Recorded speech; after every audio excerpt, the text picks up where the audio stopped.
Thank you. It's a pleasure to serve under your leadership with following these two really important petitions. A significant amount of my constituents of Woking have signed. Liberal Democrat policy on this issue is clear. British-made arms must not be sold to countries that are breaching human rights law. This principle is not just a moral standard, it is a legal one. But when it comes to Israel, the British government has failed to demonstrate transparency. Despite repeated calls, ministers have not released their own legal advice on whether arms exports to Israel align with international law. Given the ongoing cases at the International Criminal Court and the International Court of Justice, the British public have a right to know whether the government is upholding its own arms export regime, and I look forward to hearing the ministers' confirmation on that later. The human cost of war is always staggering, and the last 14 months shows that is true here as well. Tens of thousands of people in Palestine and Israel have lost their lives. These horrific numbers represent families torn apart, communities devastated. According to data from the United Nations and other organisations, Israeli government attacks have damaged or destroyed more than half of Gaza's homes, 80% of its commercial facilities, 87% of its school buildings, and left healthcare systems barely functioning, with just 17 of 36 hospitals only partially operational.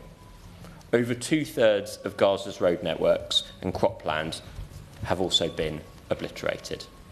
In the wake of this destruction, the ICC's chief prosecutor has stated that there's reasonable grounds to believe that Prime Minister Netanyahu bears criminal responsibility for war crimes and crimes against humanity. Will the honourable member give that point? I will. So on that point, does the member Maguire.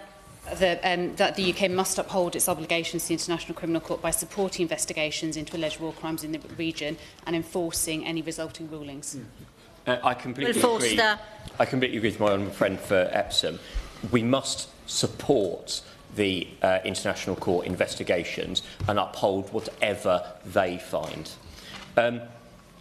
The Prime Minister of Israel bears criminal responsibility, but it doesn't stop there. It doesn't stop with him. The former Israeli Defence Minister, Gallant, is also under investigation. And this brings me to the urgent need for targeted sanctions against those in Israel's leadership who are directly fueling the conflict and undermining the chance for peace. Israel's current Finance Minister, Smotrich, is a prominent advocate of settlement expansion, opposes Palestine statehood and supports the full annexation of West Bank. I won't anymore due to time, sorry. He has even encouraged the forced transfer of Palestinians out of these territories. The current Minister for National Security, Ben Gvir, has a troubling past. He has been charged more than 50 times and convicted in 8 cases, including incitement for racism and support for a terrorist organisation. Those 2 individuals need to be sanctioned by the UK, and I look forward to the Minister's response on that.